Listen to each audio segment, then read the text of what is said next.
Hello, Internet, and welcome to Comic Book Talks for the week of July 9th, 2014. So, yeah, I'll be doing the books I read this week. Well, usually it's like the three books on the top of my stack. However, this week, some light reading, so only two books discussed. They are All New X-Men number 29 and Avengers number 32. So, first up, we got All New X-Men 29. Okay, so All New X-Men, I was going to drop this book. It had kind of stalled, wasn't getting, in my opinion, better, and was just. It got really good when. Actually, no, that was uncanny. That was like it's still really good, but like it just kind of like petered off with the whole trilogy and Grey thing, and after that, I was like, I don't know where this is going. I'm kind of losing interest here. It kind of just like felt like it was just throwing the old X-Men into like scenarios where they experience something before it happens, and that was essentially the story plot that would like keep looping, and it was kind of like, this is, I don't know. But this recent arc was basically it was weird because it was the future Brotherhood from Battle of the Atom coming back again, which was yeah, it was just like, I don't know. It was a good story like arc. It was just that I just kind of already had my fill of them in the Belly Atom. I thought that was all taken care of and everything, but apparently not. But I guess I'll just start off. I guess I won't do too much of a recap of like what happened in the previous issues. I'll just talk about what happened in this issue. So this issue, it's also weird because like they don't wrap it up with the finite. Okay, we're not going to see the future Brotherhood anymore. So it's just like just yeah, whatever. So yeah, this issue, last issue basically had been the New Jean Grey School being under siege from the future Brotherhood because they came back in time to attack Scott Summers, and you find out that it is Xavier and Reyes behind it all.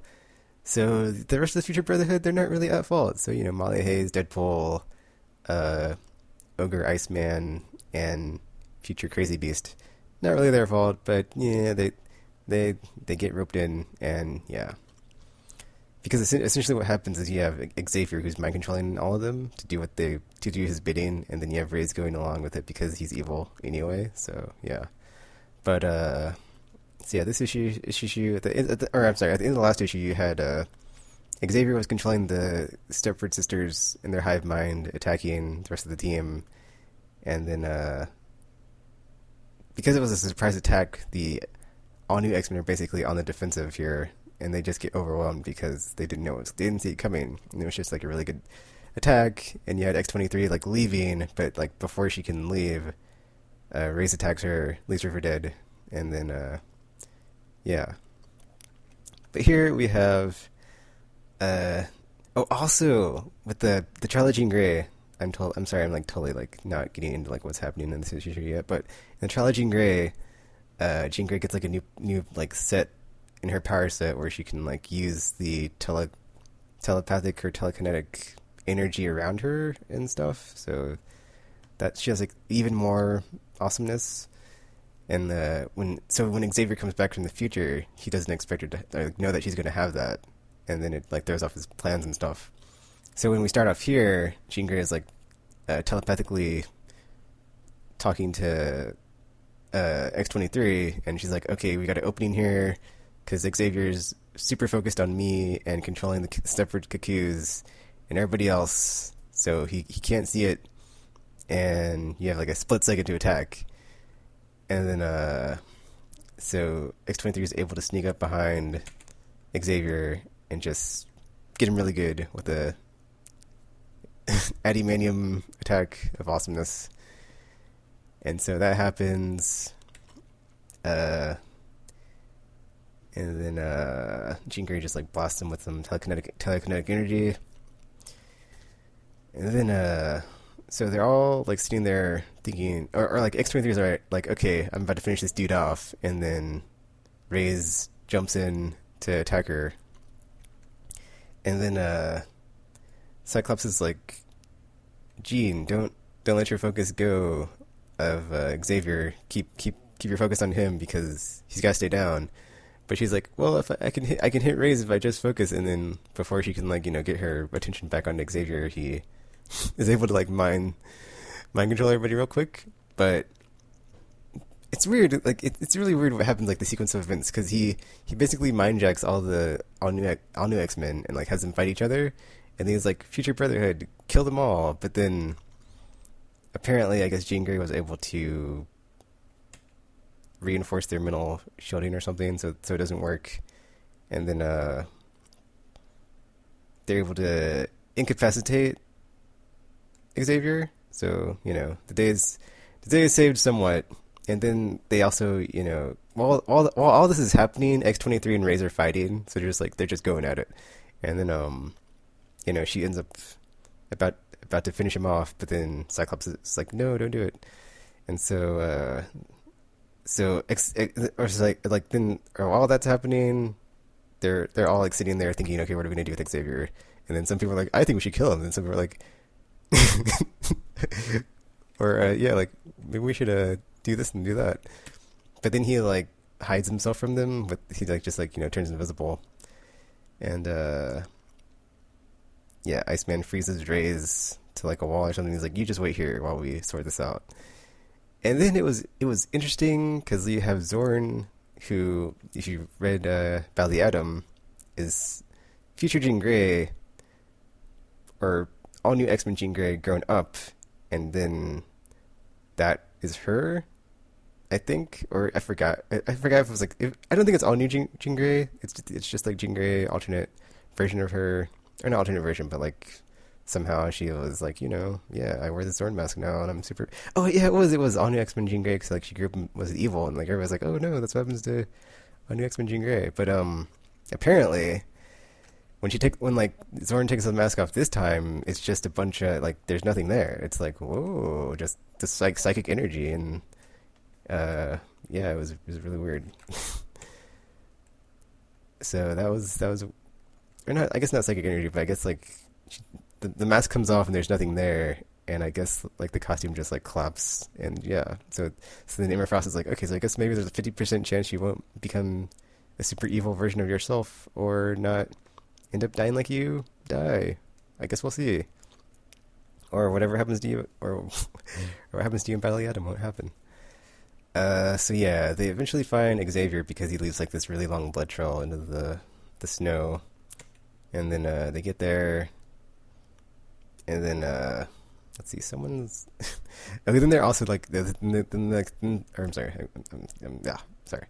Then they're, sitting there talking about, okay, are we gonna kill him or we're not gonna kill him? I say we vote on it, blah blah blah. They're doing that again, but then Cyclops is like, today your lesson is to be better than your enemy is, and then Jean Grey is like, he did come here to kill you, Scott Summers, and there's like a panel of Avengers versus X-Men, and like Dark Phoenix, Cyclops standing over dead child Xavier.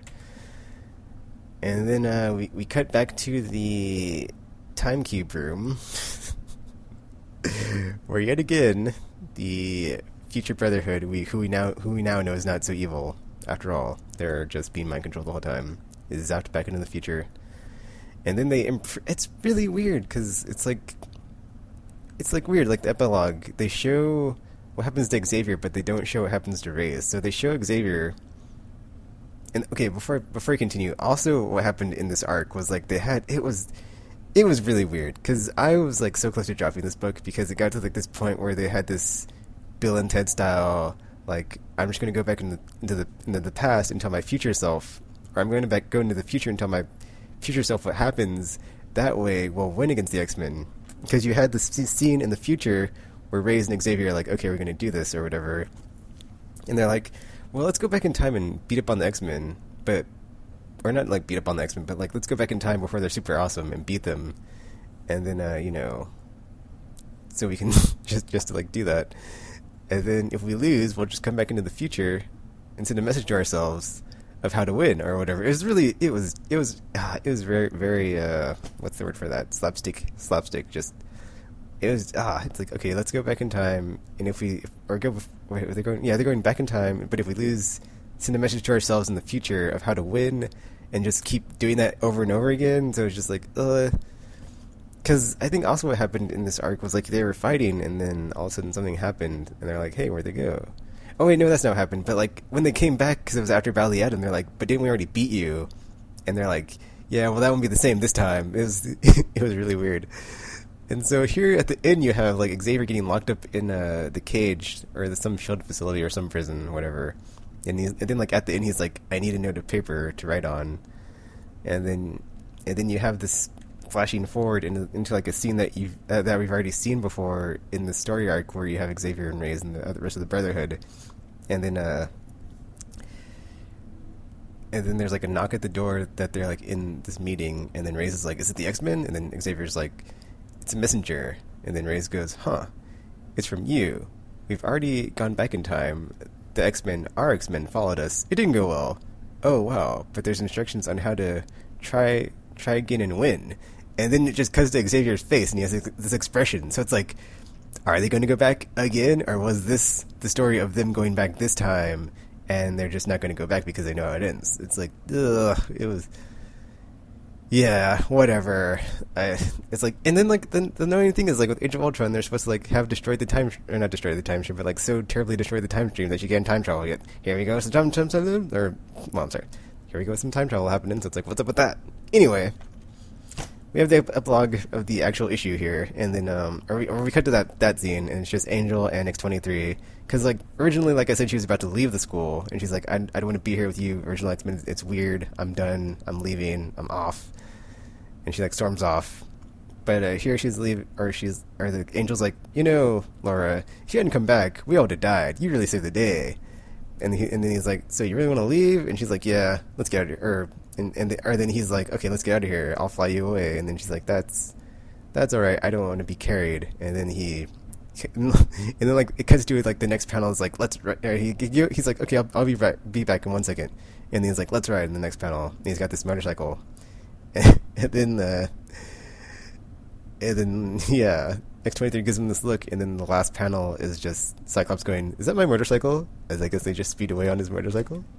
But then it's weird because like the next issue, the teaser cover is like X-23 smooching on Angel, and then like one of the previous issues was X-23 smooching on Cyclops. But that was like they actually had a like thing going on, so that it's like super. I don't know. I thought that was just like a weird final. Or not a final thing, but like a weird cover because like X-23 has already been like kind of romantically involved with Cyclops, but then he left, and now it's like it'd be super weird for that to be kind of romantically involved with Angel. She's just gonna like, keep going with all the all the original X-Men. Like, is it gonna be Beast and the Iceman? That'd be super weird. But yeah, that was All New X-Men number 23, and I'm about to read Avengers 32 and come back with my thoughts and impressions on that one after this. Oh, I guess also, I will go ahead and like keep on. I'll see. I will take back how many strikes All New X-Men had, because that was a pretty decent ending of this current story arc. So going into the next storyline, let's see if it gets better, or like not gets better, but like it stays less terrible, because Child Jean Grey kind of dragged on and was like but then this was kind of interesting, but it was kind of in spots, so there's room for improvement. It's not as good as when it first started, but I'm enjoying it, therefore not hating it, so I will not cut it from the pull list just yet. But yeah, Avengers number 32 I'll be reading and giving my impressions on after this. Alright, I'm back. Just read Avengers number 32, which continues the whole... Well, I haven't talked about this one, so I'm not going to bother trying to recap what happened in the last issue. But essentially what's happened is that you have... If you've been reading New Avengers, it's that team, and the first issue or two, Captain America's on that team, and they decide to be like, you know what? No, Illuminati, you're not... The things you're doing, you're doing the wrong things, and, eventually you're going to make this weapon... And you convince yourselves that it's cool to just blow planets to stop the incursions, and I can't allow that to happen. And then Tony Stark was like, do it, Steven. And then he just mind wipes him, and then he doesn't remember anything. But then I haven't been reading. I haven't been reading Original Sin, so I'm not sure what the whole explosion of secrets and finding out what happens and blah blah blah. So, but I guess apparently that caused Captain America to remember and he remembered the whole being on the Illuminati and stopping incursions with the Infinity Gauntlet and being mind wiped, and then he woke up and he's like, he goes to Stark Tower, and it was a great sequence of events. I know I said I wouldn't recap it. I'm totally recapping it. Whatever. It's like he goes to like the floor in Stark Tower where Tony Stark's working on something. And he has like Hyperion, Thor, Black Widow, Starbrand, and him. I think that's the group he takes to like confront him. And he's like, I remember Tony. I remember what happened. And then yeah, stuff goes down, and then somewhere in there, I don't know if Tony Stark had the time gem or if it just appeared. Whatever, it explodes. They all get like thrown 50 years into the future, and then they find like Hawkeye there, and stuff's gone down, and then he's like, yeah, it's just gonna get like farther and farther out, and more crazier and crazier, or he says worse and worse, but like this one doesn't seem that worse. Like the time that they end up in. It's pretty cool though, because like they keep like jumping forward in time, and it's like, what is going on? And it's just, this one was really cool because it was like you got to see like the literal Avengers world like come to life and imagined. It got very Gene Roddenberry. I gotta say, like you got super like in the future the Earth has no borders and boundaries, and everybody's like as a species we all work together, and it's pretty cool. But yeah, I should get to like what happened in the issue. I'm sorry. So yeah, Avengers 32 picks up where we get jumped into the future 5,000 years. So like I was saying, like in the first Earth that they transport to through the time gem, it's 50 years. The Earth after that was like 500 years. Oh, actually it's like 422 years according to the panel I'm looking at. And it was like super weird because like Ultron world or like android beings and no humans, and it was crazy. I was like, whoa, it's Ultron. There's like this like really crazy twist where it's like, you have Captain America talking to a Captain America, and that Captain America turns out to be some sort of Ultron android, and it's like, I was like, yeah, I freaked out when I saw that. I was like, whoa, that freaked me out, man. I was like, whoa, that was crazy. And then it just had like the stink of Agent Ultron on it too, so I was like, oh, Ultron, oh. But yeah, this one is weird because it's like 5,000 years in the future, and they land up in some garden, and they're like walking around, and then some dude's there, and he's like, it's not just a garden, because Starbrand's like, whoa, I'm looking around, and I can see with all my awesome Starbrand powers what everything is, and stuff's going. There's like a lot of crazy advanced technology and whatnot around here. Oh, also, I guess like I said, Hyperion and Thor and Hawkeye war with them, but through each jump, they've fallen back into the present. So here it's only Captain America, Starbrand, and Black Widow, and then they stumble upon this dude in this garden, and it turns out that it is Franklin Richards, who is Reed Richards' son, and it's cool because, oh man, the conversation they had, it's really hard to like condense this, but it was really cool because essentially they're all like, how are you even here? Or this is impossible, blah, blah, blah. And then he eventually gets saying like, oh, I can't die. And I wanted to show you this, and I knew you'd be here, so I just calculated, whenever you'd come in through the time stream, and bada bing, bada bing, bada boom. And so they're on the garden, and he's like, oh, like I said, it's more than just a garden. Whoosh, and like it's a ship, and it just like lifts off. It's this platform thing, goes into space. And they're all looking through the planets, and the art, man. The art in this issue killed it. Just, so good. And, yeah. So, before that happens, though, Black Widow's like, how do we know you're you? How do you know we can even trust you, blah, blah, blah. And he, like, has some anecdote about how she said this stuff about making poison from his crayons and his jump rope being good for choking people. It was weird. Whatever. So yeah, but they're in space, and like there's all these platforms that are mining all these elements, and like humans are like hooked up to them and controlling them, and they just mine them, and it like feeds back into the humans, and like that's how they sustain themselves. Pretty cool. And then let's see. And then like that's when he's like going on about the idea. He's like this cool line. He's like, the idea of nation states died a long time ago, Natasha, as did outdated notions of binary ideologies and the market as a motivational factor. It got really like Star Trek. I was like, whoa, that's super cool. Anyway, and he like points to this planet, and you know, let me show you something, Captain. And he like points to this thing, and he's like, Avengers World, man, we did it. And it's just like, whoa, that I did not see that coming. It's just like, he's like, look, yeah, it's like, so apparently in the future, I'm trying to like make sure I don't jump too far ahead because I'm kind of skipping over a lot of stuff here. There's a lot of stuff they talk about. It's not really important. It's just in the future, it's really cool. It's like what I'm trying to get at. Like everything, like in the future, everything's cool. I guess everything's cool. Nothing's too crazy. So it's like, yeah, man, just believe in the future. But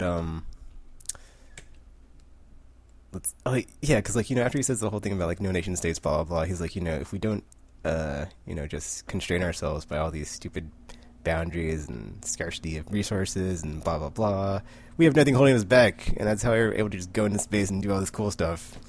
And the Starbrand's like, let me eat this fruit thing, and then Franklin's like, yeah, you don't eat that. Eat this plant instead, because like he's looking around, and he's like, I'm hungry on the garden, and there's like these plants, and he's like, eat this, and he eats it, and he's like, tastes like chicken. So even in the future, everything tastes like chicken. So yeah, and then but then he's like, okay, so I got some serious stuff some serious stuff to talk to you about, Steve, and let's get to it. So I know you want answers, and what's going on, yada yada yada, and he's like, yeah, I want answers.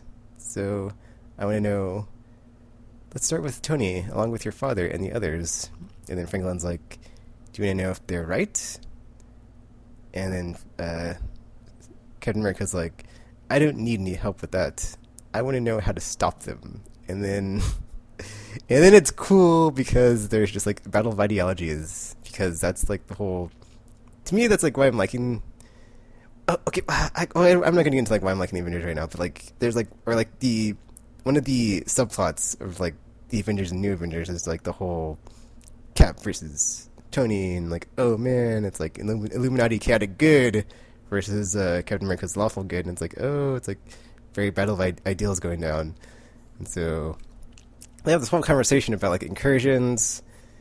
Before this happens, though, he like points out to the Avengers world, and he's like, haha, look, we have like tons of superheroes, and they're all super powered and from all across the universe, and we got it. Yeah, it's all working and stuff. And then it shows like them sending the rogue planet that was in like a couple issues ago. It was probably more than a couple issues actually. Whatever, because like they had to stop this planet from like hitting the Earth, and then they like got it to be in the same. I forgot what exactly the phrasing was, but essentially it is like kind of like a get out of jail free card, I think, for incursions. They can like somehow make it out of the harmonic something, and then use that as like a, if things go south enough, and apparently they will, from what was said from Franklin. But yeah, they so like that happens. They send back the rogue planet, and then Cap is like, okay, well, I need to know how to stop them. And then Franklin's like, stop what they're doing, or stop them in themselves. And he's like, both. Or Steve says both. And then Franklin's like, you can't. And it's like, oh, you can't. Oh, craziness. And then things just proceed to get even more insane, because there's all these panels where it's like they're talking and it's showing stuff from the future that will happen, because Franklin whips out his little holographical image device, and he's like, oh, look what goes down. And there's like Iron Man and Captain America just going at it, and he's like, you're the problem, Steve. You're the problem. You're the one that's going to come in. You're going to try to stop them, and that's when they fell. And yeah, it wasn't because let's see, the Illuminati, Iron Man, Black Panther, my father, will continue to try and prevent them, or incursions. That's what he means. But they will fail. They will fail because their cause is impossible. They will fail because they're not the only agents of the end times out there, and they will fail because they are opposed by you. So it's like, yeah. So I guess we know how New Avengers ends. It's there's going to be a situation that happens where Captain America, sticks his nose in and ruins something, Actually, right now it's cool because you have Stephen Strange or Doctor Strange, and he's like basically winning the fight that they're in right now because there's an incursion world, and there's like the Great Society, and they're trying to well, they don't have like any foolproof plans to stop an incursion if they can't prevent it, which they cannot. And then you have the Illuminati, who's like, well, we have a worst case scenario, but we should like try to like get any ideas we can besides that. But then they're trying to like talk it out, but they realize they can't. They're not going to be able to solve this one without blowing up the planet that the Great Societies come from. And then Namor's like, enough of this, throws a trident, and then stuff goes down, and then like in the fighting, it's like the new Avengers are losing, and then Doctor Strange has to like call upon the Blood Bible thingy. It's pretty crazy. It's awesome, and like it hasn't ended yet, so I'm not sure how it's going to end. If they're going to blow up the planet or what's going to happen. If the giant tentacle monster is going to eat everybody, but yeah, back to Avengers number 32. So you see, into the future, you have like Iron Man and Captain America fighting, and Franklin's like, "Yeah, it's all your fault." And then okay, something else really cool happens too, because I guess I forgot about this part, but like you have Franklin and Captain America talking, and then let's see, what does he say? Oh, okay. He says, ponder this, Captain. How do you think it will feel killing your own brothers? Question mark. And then it just cuts to Captain America's face, and he's just, yeah. It's like, oh. And then Franklin says, you remember what Hawkeye told you? But then there's a word bubble, and you don't know what he says because it's all like gobbledygook. So it's just like you don't know what he says. Like, and then the same thing that happened when we talked to Hawkeye. He's like, I have one more thing to tell you, Captain, and like whispered in his ear, but you don't know what he said. It's just like, oh, what did he say? What did he say? And then Franklin tells him again. He's like, you remember what Hawkeye told you? And then Captain America goes, yes. And then Franklin goes, you should ignore it, but you won't. Your fate is your fate because time and choice are the same thing. You are who you are. And then also, like, when they're talking, he's, like, saying all this stuff about, time is an organism, and, like, it's made up of universes, and, like, universes are made up of societies, and it was really, yeah, it's a lot of digest, very, what's that word? Anyway, yeah, a lot to digest here, and crazy Gene Roddenberry stuff, science fiction. It's pretty awesome. I enjoyed it. But, yeah. So he's like, don't worry about what he said, and or you should ignore what Hawkeye said, but you won't. Your fate is your own because time. Oh, I already said that. Yeah. Okay, and then Black Widow's like, oh yeah, there's this android in the last world, and she wanted to know something, or blah blah blah. And Franklin's like, yeah, she's alive, and she wanted to live, and she's alive, blah blah. And then Captain America's like, well, can we get back to the whole everything dies thing here, Franklin? Oh, that's the other thing. Is like, in New Avengers, Reed Richards is always like, he's like, you, me, we're all gonna die. Everything dies. It's just the way the universe works. And then like that's kind of like the thing that they're doing with like the incursions is like that's just the natural order of like everything will infinite universes, infinite possibilities, or infinite Earths, infinite possibilities, and they're all just like smashing together with the incursions. And it's like, oh, how are we gonna stop? Like can we just stop this every time it happens? Because it's going to keep happening since they're infinite worlds. But that was cool. And then there's something else they talked about this issue I kind of skipped over, but whatever. It was a great issue. It was a great read. I loved it. But yeah, so before they can get back to the whole everything dying incursions into the world scenarios, Franklin's all like, "I'm sorry, Cap. No, we're out of time." And then Captain America's like, "What?" And then Time Gem comes out, explodes, and then yeah. Oh, actually, one thing really cool happens before the epilogue, which is it's that tree in the garden that they're like there the whole time talking, and then Franklin's talking to it, and he's like, "Do you think he heard what I was trying to tell me, or do you think he heard what I was trying to tell him?" And the tree goes, "I am Groot." And then Franklin goes, "Yeah, me neither." So the tree was Groot the whole time. That's pretty awesome. And then like the epilogue is like them in the fractured temporal space. That you see this at the end of every issue with like the whole time gem thing. And then, oh no, what happens? Black Widow and Starbrand both fall back into the time stream. So it's just Captain America. And then that was 5,000 years. Now we go 50,000 years into the future in the next issue. So it's like betrayal plus 50,000 well, 51,028 years, whatever. And it's like to be continued. And you see this column on top of this giant planet. It's like, oh, what's going to happen? So, it just gets crazier and crazier. Avengers. There was a very short span of time when they were doing the whole multiverse Avengers, like, from the... it was weird because I thought the Avengers, like, they had this other group of Avengers that the Avengers were fighting, and it was like the classic Avengers, but like from a different... I thought it was like from a different time, but it was just from a different multiverse, and so that was really annoying. Well, at first it was really annoying. It had a cool epilogue, like, to me, because I was like, dude, we just did this in All New Avengers, but then it turned out they weren't from a different time; they're just from a different multiverse, and then all this cool stuff happened. Whatever. But now this whole time jumping thing in the future, like every however many thousand years and whatever every issue, I'm loving it, and it's great. And just Hickman, yeah, you can do it every time. But yeah, man, that was a great issue, and I enjoyed it. And I'm enjoying both Avengers and New Avengers and their whole crossing over and dovetailing and craziness right now. But yeah, that's it for what I read this week. So, Avengers might be hard to get into if you have not been reading it, but I would definitely recommend it. And then All New X-Men, same thing, because they're both... All New X-Men is basically just the end of a story arc, and then New Avengers is continuing on from like the last two issues in the story arc. So you might want to pick up the two before this one for Avengers, and then All New X-Men if you care about Battle of the Atom at all and you haven't read it, check out the current arc. Or just wait until the next issue and then jump back in.